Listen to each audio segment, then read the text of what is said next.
السلام عليكم ورحمة الله.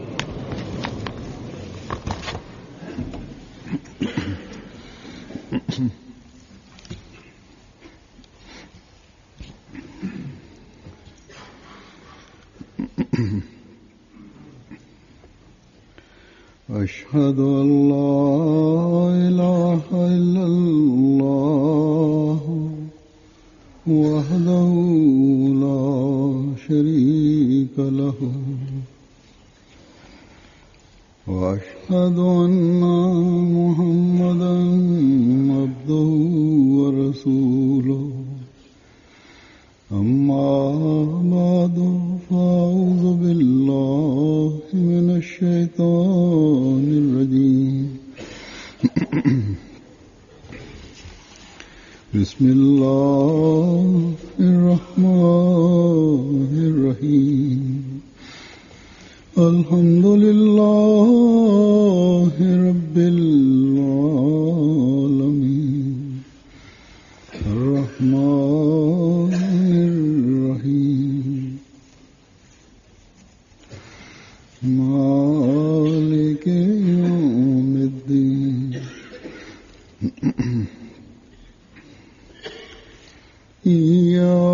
إياك نعبد وإياك نستعين اهدنا الصراط المستقيم صراط الذين أنعمت عليهم غير المغضوب عليهم ولا الضالين.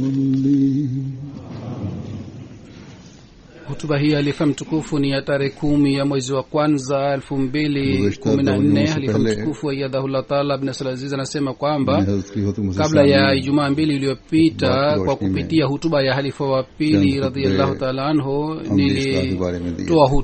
nilitoa hutuba kadhaa kuhusu kurekebisha hali ya amali zetu, na nilieleza mambo mbalimbali ambayo yanayokuwa vizuizi katika kurekebisha hali ya amali zetu, na nilisihi kwamba tunalazimika kutoa vizuizi hizi na kuondoa vizuizi hizi ikiwa tunataka kurekebisha hali ya vitendo vyetu.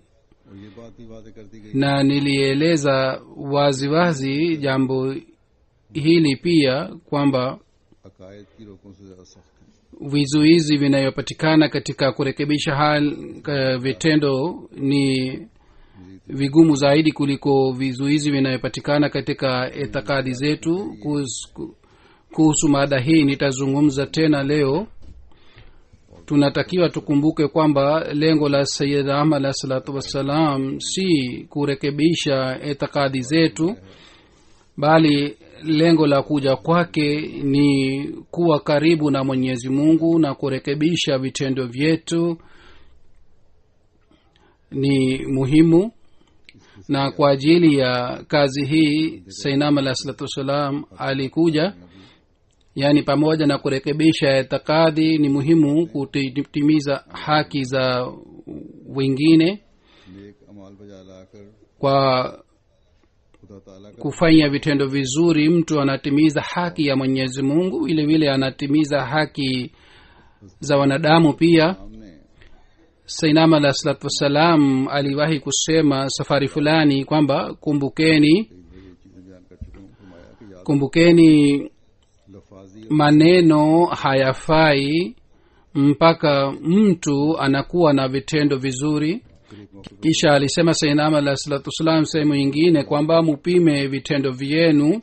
Vitendo ni dhahabu ya mapambo ya imani. Ikiwa hali ya vitendo si nzuri, basi yule mtu hana imani halisi.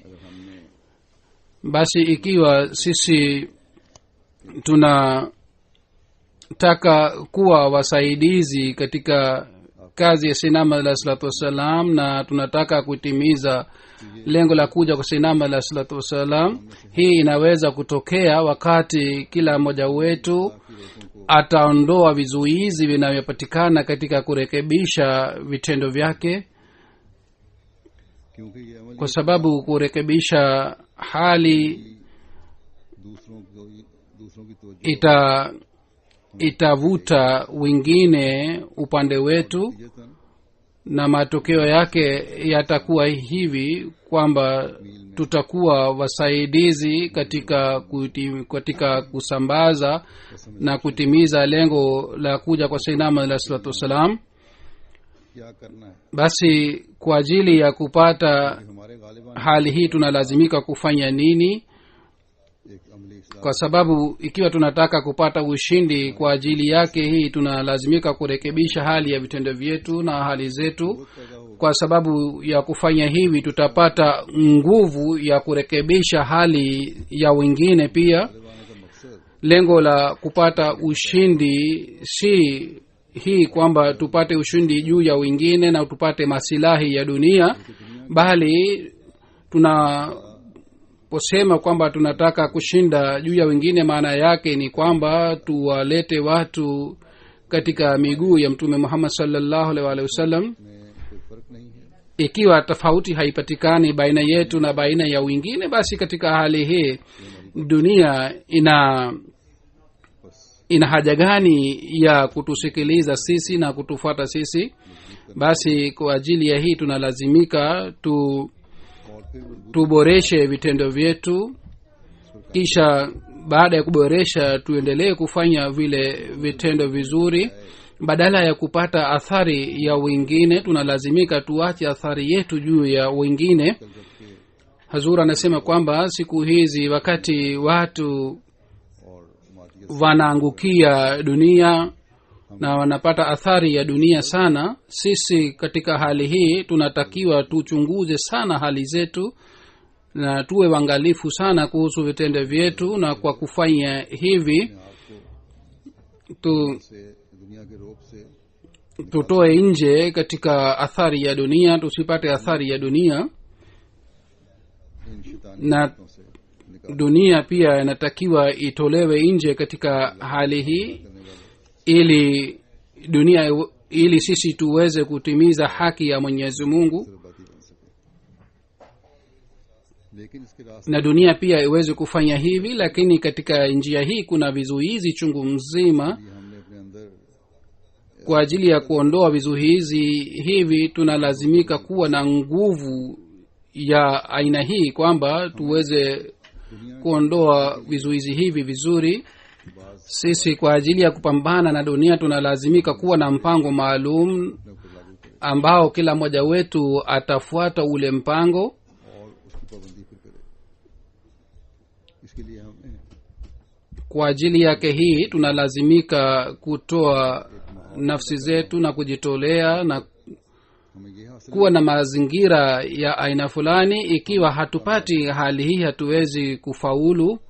जैसा कि मैं Kama nilivyowahi kueleza katika hutuba yangu moja iliyopita kwamba dunia siku hizi imekuwa kama mji mmoja, बल्कि ये कहना hata imekuwa kama mtaa mmoja. हजारों मील दूर Uovu unaopatikana mbali maelfu kwa kupitia electronic media imekuwa karibu nasi, जो हजारों मील दूर है। अच्छा na mema unapatikana katika nchi ambayo inakuwa mbali maelfu kwa sababu ya kupitia चलने की शरह electronic media imekuwa karibu. Lakini uovu unaenea haraka zaidi kuliko mema, पहले भी कई मौकों na nimeshawahi kueleza jambo hili mara kwa mara kwamba मयार बदल hali ya uovu na mema umebadilika. जो इस्लामी मुआशरे Kitu ambacho ni uovu katika Islam, अब तकरीबन लाभ lakini katika dunia ambayo haina dini jambo ile si uovu, ये इनके लिए नजदीक बहुत मामूली सी चीज है। lakini kwetu ni uovu mkubwa sana. अच्छा इसमें Hata uovu ule watu wa dunia wanaona ni mwema. Hadhrat Muslim Maud radhiyallahu ta'ala anhu alitoa mfano mmoja kwamba katika jamii ya Ulaya kuna desturi ya kufanya dansi, ये हज़रत मुस्लिम और तो wakati wa halifa wa pili यकामा ilikuwa haikuenea sana dansi wakati ule. Kwa ajili ya kuangalia dansi sehemu kadhaa ilipangwa, lakini siku hizi katika tv na katika internet uovu huu umefika kila mahali, na katika na majumbani pia kwa jina la maburudisho imetengenezwa makao makuu ambapo dansi inafanywa, hasusan wakati wa harusi. Kwa jina la sherehe na maburudisho dansi inafanywa. एक अहमदी घर को इससे बिल्कुल Hazur anasema kwamba nyumba ya mwanajumuiya inatakiwa iwe tofauti na hali hii. बहरहाल मैं हज़रत मुस्लिम मौद के हवाले से बात कर रहा था। Hazur anasema nilikuwa nazungumza kwa kupitia hutuba ya halifa wa pili kwamba kuna desturi ya dansi katika jamii ya Ulaya, lakini zamani watu walikuwa wakiwa na imani hii kwamba dansi ni mbaya, lakini polepole watu wakaanza kuiga mfano huu. Mwanzoni walikuwa wakifanya dansi kwa kushika mikono ya wanawake, na polepole wakaanza kuja karibu sana. Lakini kama niliyosema kwamba kwa jina la dansi siku hizi uchafu huu na uovu huu umeruka mipaka yote. Bila kuwa mawazi dansi inafanywa. Kwa sababu gani hali hii ilienea? कि बुराई फैलाने वाले Kwa sababu hii kwamba wale wanaoeneza maovu, ijapokuwa dunia ilisema kwamba huu ni uovu, wao walikuwa na tabia ya kusambaza maovu, waliendelea kusambaza maovu mpaka walifaulu. अब तो पाकिस्तान जो मुसलमान Pakistan ambayo ni nchi ya Waislamu, kule pia katika TV kwa jina la maburudisho, kwa jina la uhuru, maovu yanaonekana na uchafu huu unaonekana बुराई kana kwamba इकलाल की uovu kwa sababu ya kuwa na uimara wake हावी हो imepata ushindi बस इसके duniani. के लिए Basi kwa ajili ya kupambana na hali hii kuna haja ya kuwa na mpango maalum na kuwa na tabia ya kujitolea. Ikiwa hali hii haipatikani, sisi hatuwezi kufaulu katika malengo yetu. Basi kuna haja ya kufikiria sana na kuwa na mpango maalum na kufanya juhudi sana, na kuna haja ya kufuata yale mambo ambayo kwa kufuata mambo yale tunaweza kuondoa maovu haya na kufuta mambo haya, ये रोकें दूर करने की na kwa sababu ya kufuata yale mambo tunaweza kuwa na nguvu ya kupambana na maovu haya.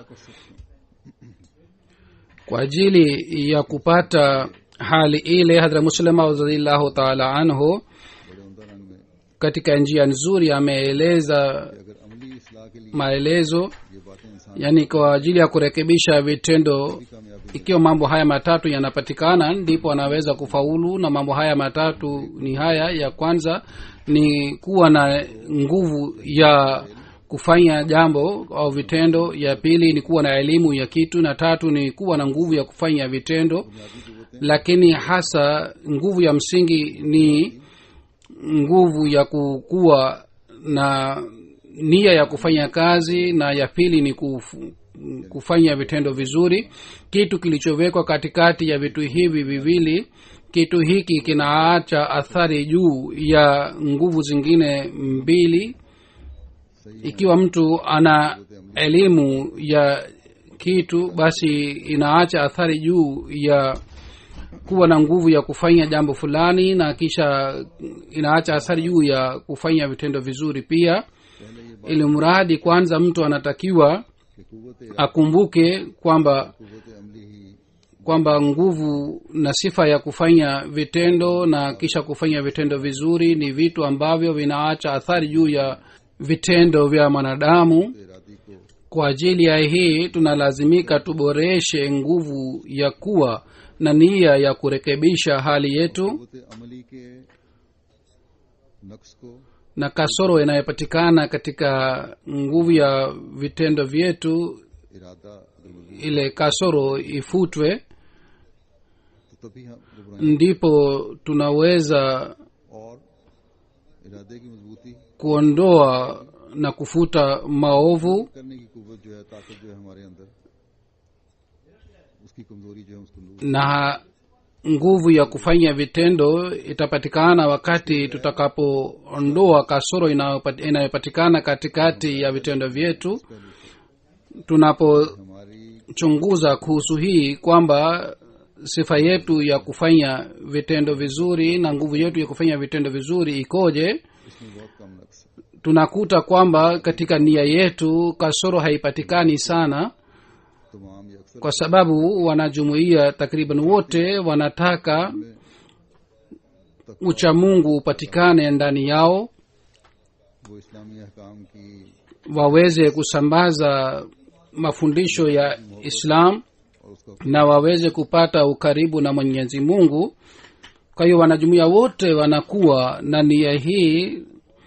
मुस्लिम मौद ने इसकी वजाहत में फरमाई है Halifa wa pili कि ये ameeleza maelezo yake hivi kwamba mambo haya yanaonyesha kwamba nguvu yetu ya nia ni vizuri, ni nzuri, lakini matokeo mazuri hayapatikani. Kwa sababu zake ni mbili.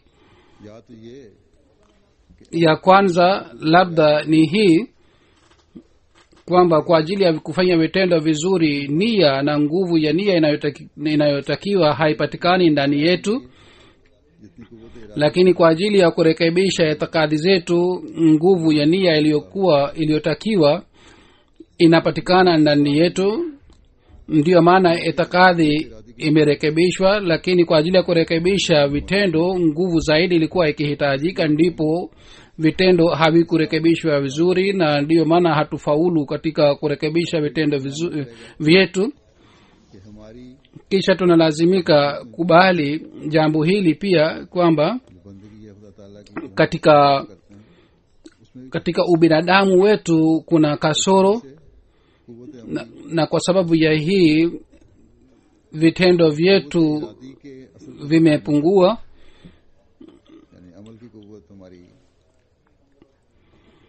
मफलूज हो गई है और कुव्वत इरादी का असर na kwa sababu ya hii या जिन haikubali athari ya या जिन nia au nguvu ya nia, है उनमें कमजोरी है na kasoro inapatikana katika mambo yanayotakiwa kwa ajili ya kurekebisha hali hii. Tasra या अमली कुव्वत का असर लेकर किसी को काम को करने वाली कुव्वत का इलाज न Ikiwa sisi hatutibu hali hii wala haturekebishi hali hii, hatuwezi kufaulu.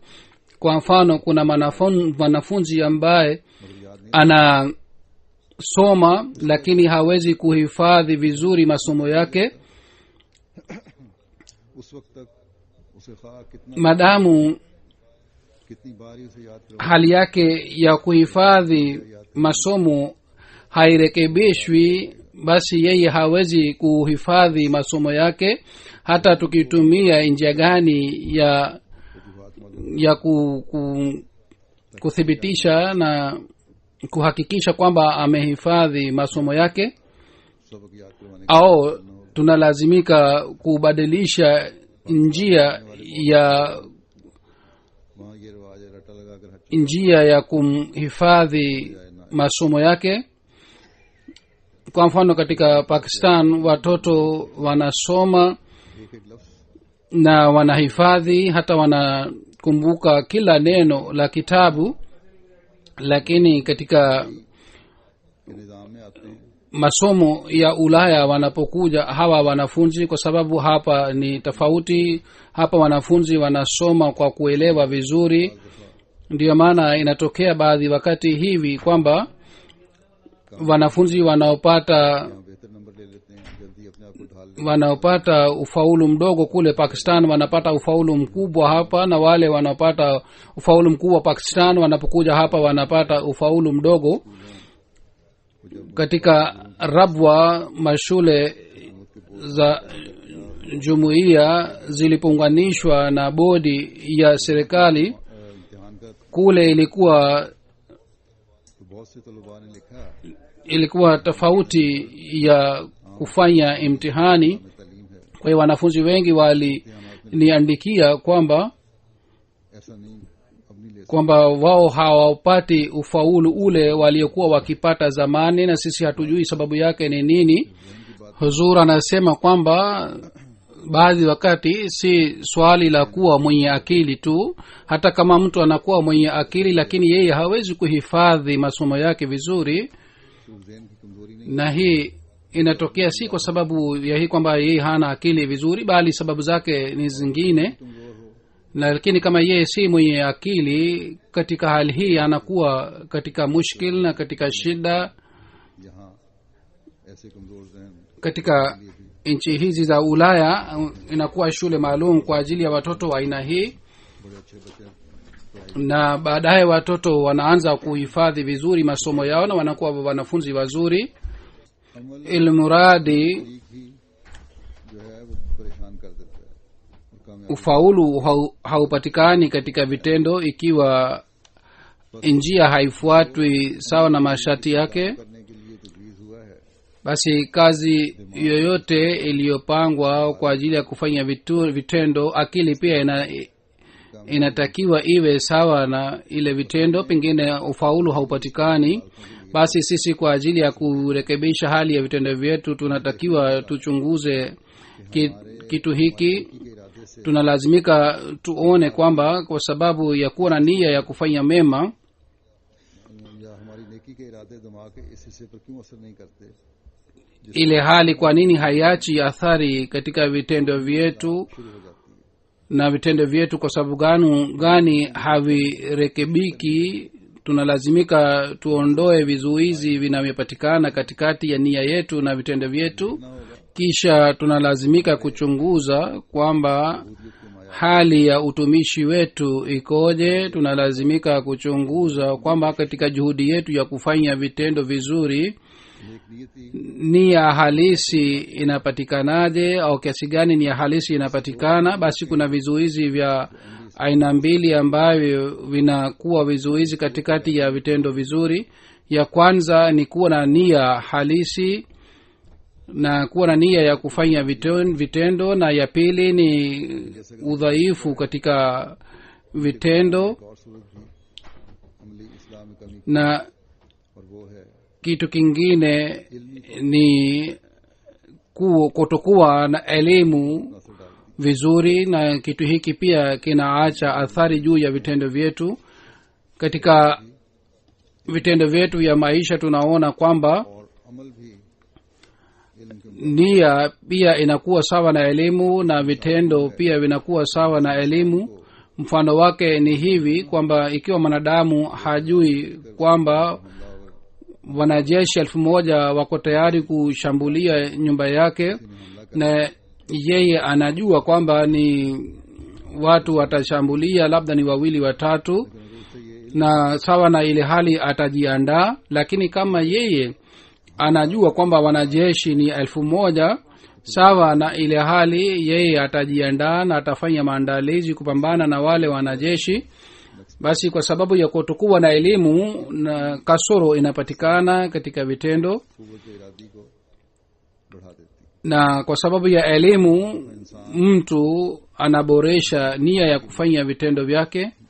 उठाने की कोशिश करता है और Baadhi wakati mtu anakuwa na nia ya kuchukua kitu, lakini kinakuwa kizito, lakini hawezi kubeba. Lakini baadaye anapojua kwamba kile kitu ni kizito, basi anatumia nguvu zaidi kwa ajili ya kubeba kile kitu, na hatimaye anabeba kile kitu.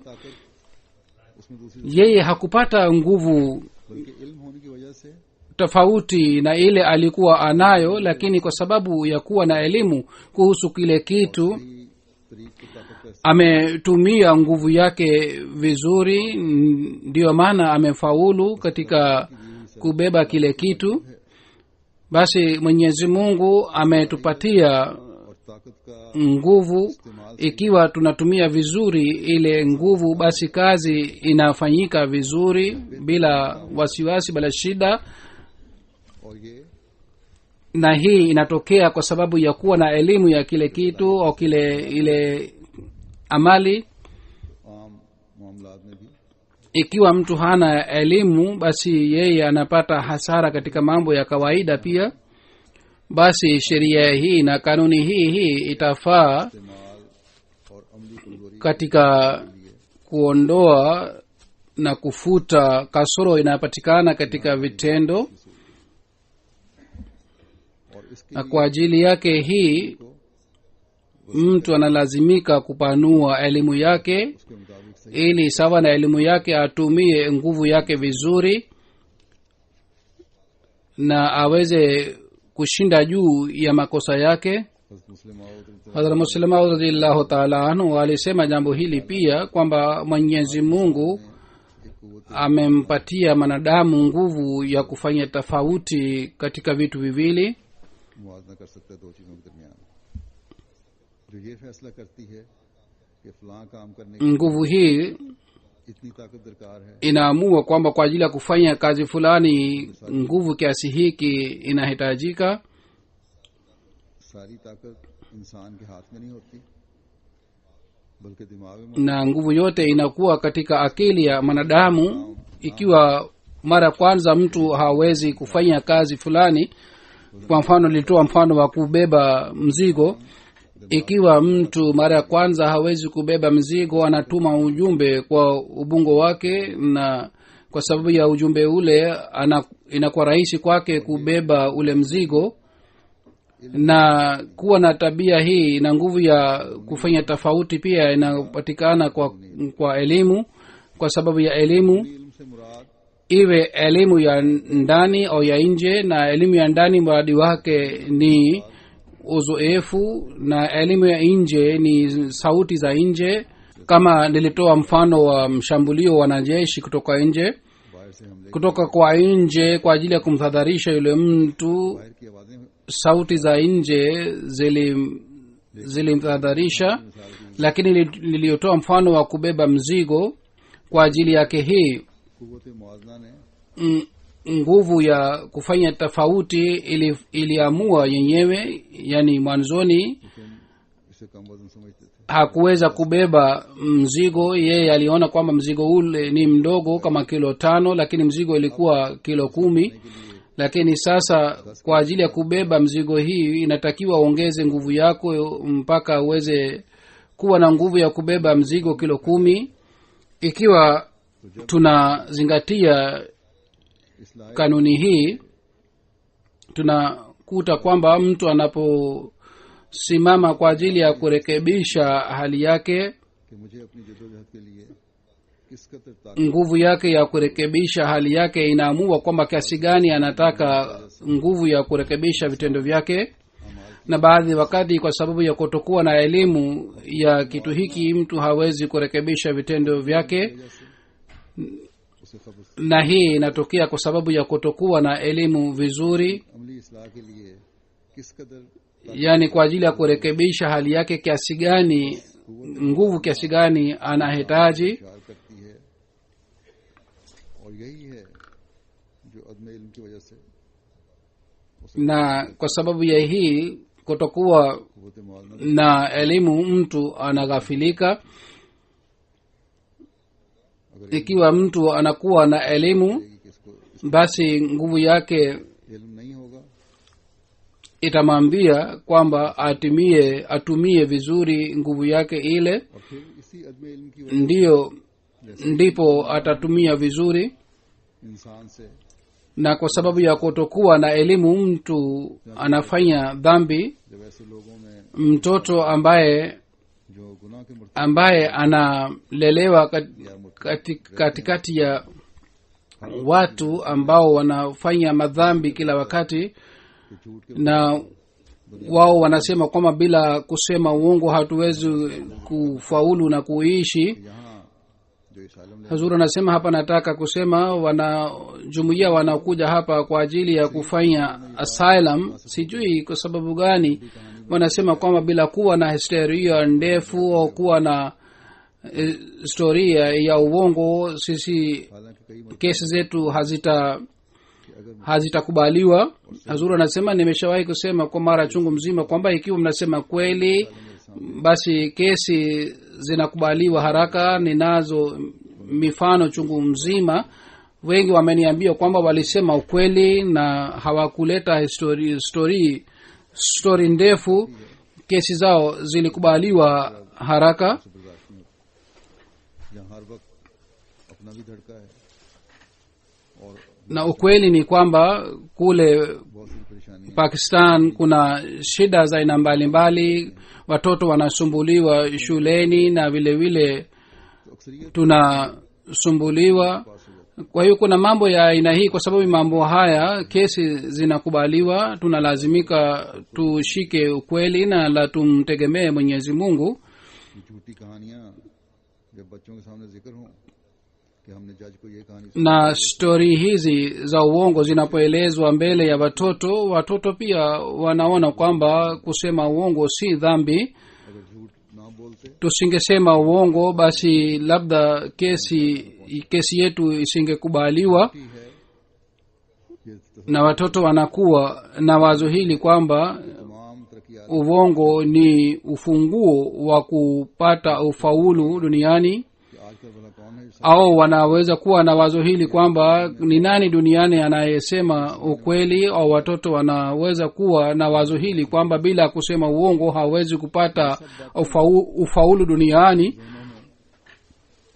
अपने Mambo haya yote yanapatikana ndani ya watoto kwa sababu ya wakubwa wao, na elimu yao inakomaa hapa hapa.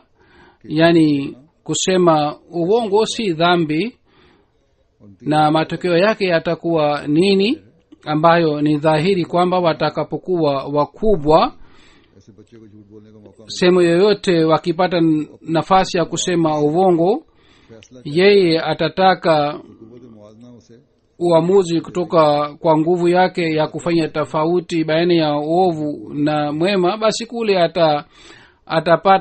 ataamua kwamba kusema uongo ni sawa. अगर बच्चा Vile vile ikiwa mtoto anaona kwamba watu wanasengenya na anaona watu wote wana tabia ya kusengenya, yeye anapopata nafasi ya kusengenya कि अगर मैंने na anaona kwamba akisengenya atapata faida, basi katika hali hii yeye atasengenya, तमाम गीबत na nguvu yake ya तो क्या हरज kufanya tofauti baina ya ovu na mwema itamwambia kwamba usengenye, kwa sababu ya kusengenya utapata dhambi, utapata faida, na hii si dhambi. बात हो चुकी है Huzuri anasema nimeshawahi kueleza katika hutuba kadhaa kwamba katika kurekebisha hali zetu kuna kizuizi बाज के बाद बना kizuizi moja, kwamba tuna imani kwamba dhambi kadhaa ni dhambi ndogo na dhambi kadhaa ni dhambi kubwa, na tukifanya dhambi ndogo haina madhara yake, lakini tunapofanya dhambi ndogo baadaye inakuwa ngumu kuacha ile dhambi ndogo na inakuwa kubwa. मौजूद होती है Katika hali hii mwanadamu anakuwa na nguvu ya kufanya tofauti baina ya ovu na mwema, lakini kwa sababu ya kuwa na wazo hili yeye hapati nguvu ya kupata ushindi juu ya dhambi zake.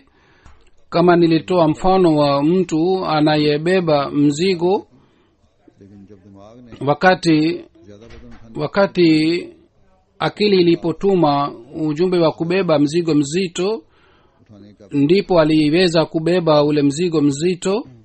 लेकिन अगर इंसान की कुव्वत Lakini kama ये हुक्म दिमाग को ना भेजती तो वजन ना उठा सकता ujumbe ule usingetumwa, asingeweza kubeba mzigo. गुनाहों को मिटाने की ताकत इंसान Mwanadamu anakuwa na nguvu ya kufuta dhambi zake, lakini dhambi inapokuwa mbele yake au anapopambana na dhambi, basi nguvu yake ya kufanya tofauti baina ya uovu na mwema unasema kwamba haina wasiwasi ya kufanya dhambi ile.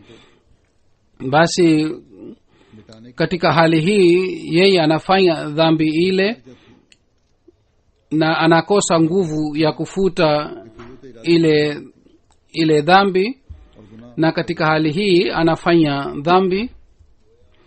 गोया इस्लाह अमाल kana kwamba kwa ajili ya kurekebisha vitendo की मजबूत vitu vitatu vinatakiwa viboreshwe. Ya kwanza ni kuwa na nia, ya pili ni kuwa na elimu, na ya tatu ni kwamba kuwa na nguvu ya kurekebisha vitendo.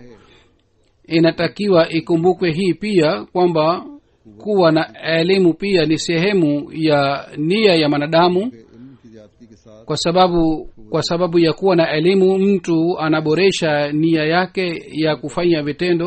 आमादा हो जाती है। Muhtasari wa mambo haya yote ni kwamba kwa ajili ya kurekebisha vitendo vyetu sisi tunahitaji vitu vitatu.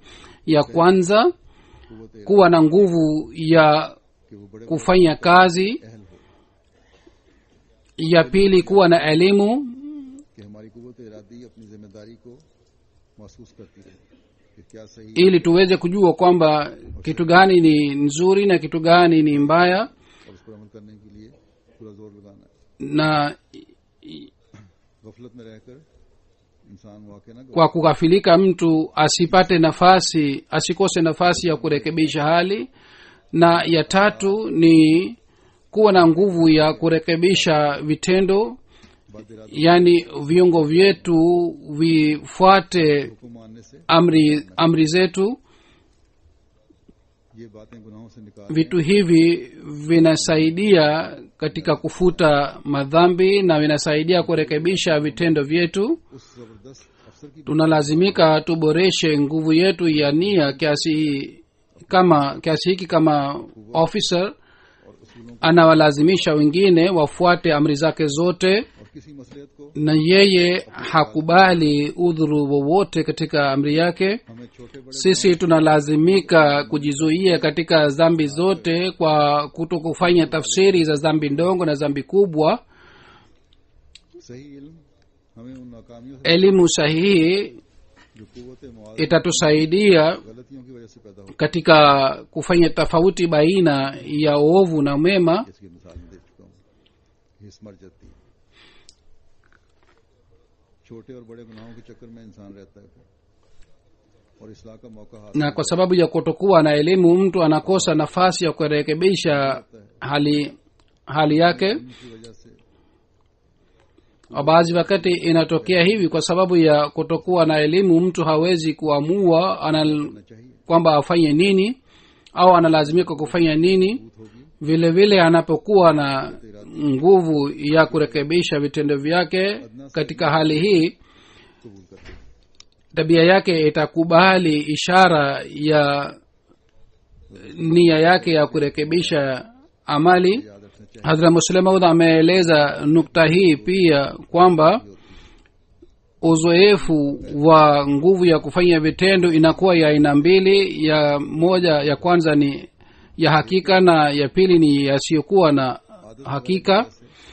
Kwa mfano, kwa sababu ya kuwa na tabia mtu anashika kutu, कि एक लंबे अरसे के अदम na kwa sababu ya kutokutumia kitu kwa muda mrefu मुर्दा की तरह ile kitu inakuwa kama ni mfu, और उसे बैरूनी मदद और सहारे की जरूरत na kile kitu inahitaji msaada kutoka kwa nje. गैर हकीकी मिसाल ऐसे Na mfano wa isiyokuwa na uhakika, mfano wake ni mfano wa yule mtu ambaye hana nguvu ya kubeba mzigo kilo 40, करने की आदत lakini yeye kwa sababu ya kutokuwa na tabia ya kufanya kazi, anapoambiwa तो उसे घबराहट abebe mzigo basi anapata hofu अगर अपनी na anaona ni vigumu kwake. Mtu wa aina hii atakapojilazimisha basi ataweza kubeba ule mzigo. और हकीकी की मिसाल Na mfano wa uhakika ni kwamba kwa sababu ya kutokufanya kazi kwa muda mrefu, करने की ताकत ही बाकी नहीं रहती nguvu ya kufanya kazi inakwisha kabisa, और उसमें 10-20 से ज्यादा या na ज्यादा वजन yeye hana uwezo wa kubeba hata mzigo kilo 10 au 20. जायद वजन Mtu wa aina hii मददगार देना होगा anahitaji msaidizi kwa ajili ya kubeba mzigo zaidi. इख्तियार करने au njia zingine zinalazimika zitumike ili aweze kubeba कुव्वत Eradi mzigo mzito na kwa ajili ya kuongeza nguvu yake ya kubeba जब तक ule mzigo.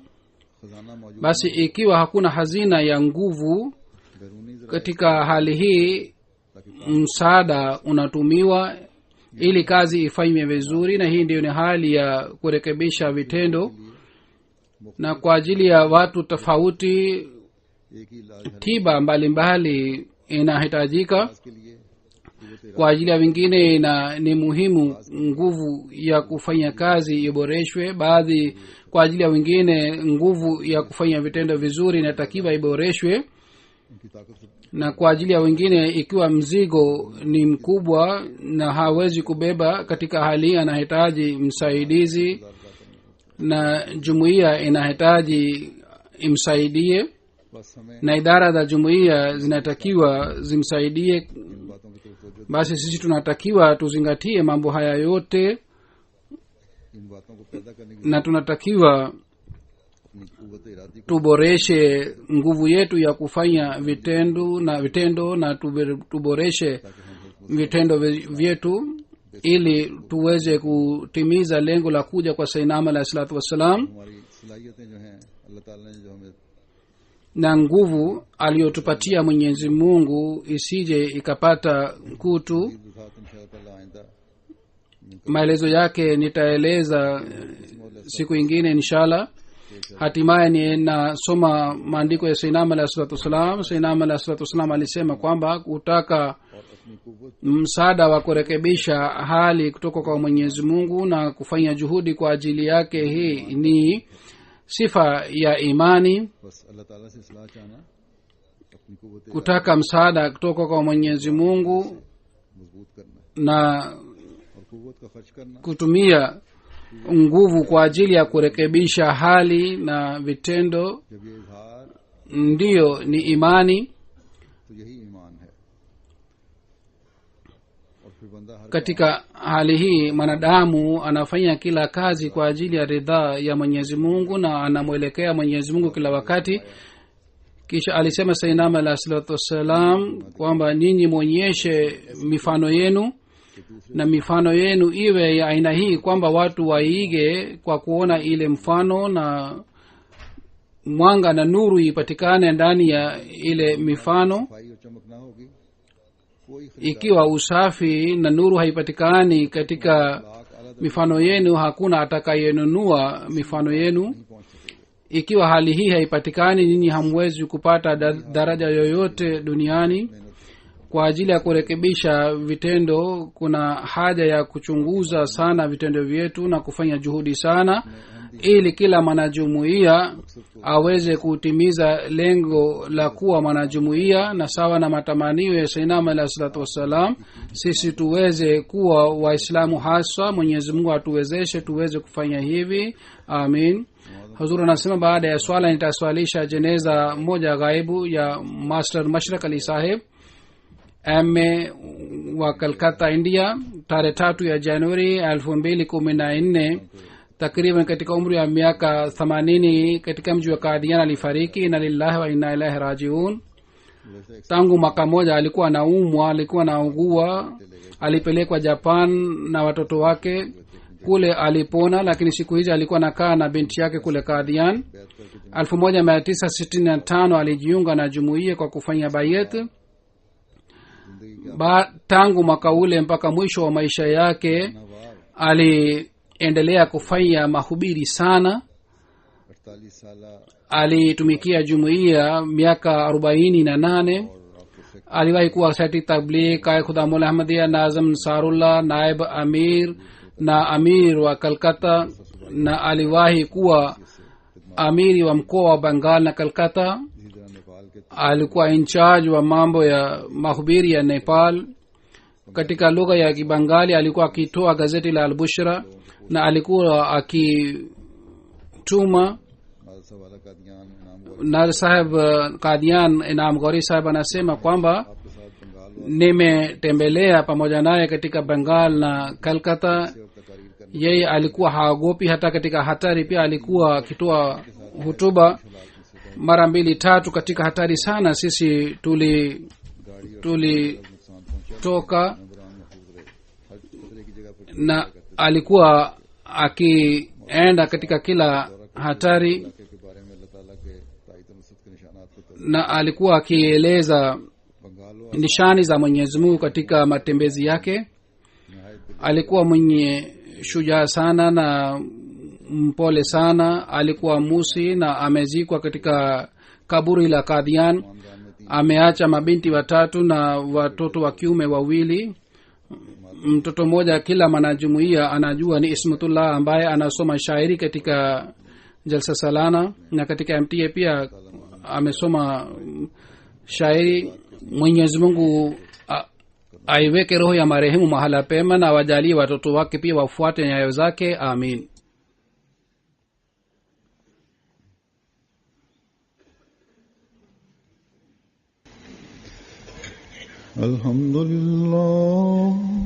Alhamdulillah nahmaduhu wa nasta'inuhu wa nastaghfiruhu wa nu'minu bihi wa natawakkalu alayhi wa na'udhu billahi min shururi anfusina wa min sayyiati a'malina. من يهده الله فلا مضل له ومن يضلل فلا هادي له ونشهد أن لا إله إلا الله ونشهد أن محمدا عبده ورسوله. عباد الله رحمكم الله إن الله يأمر بالعدل والإحسان وإيتاء ذي القربى وينهى عن الفحشاء والمنكر والبغي يعظكم لعلكم تذكرون.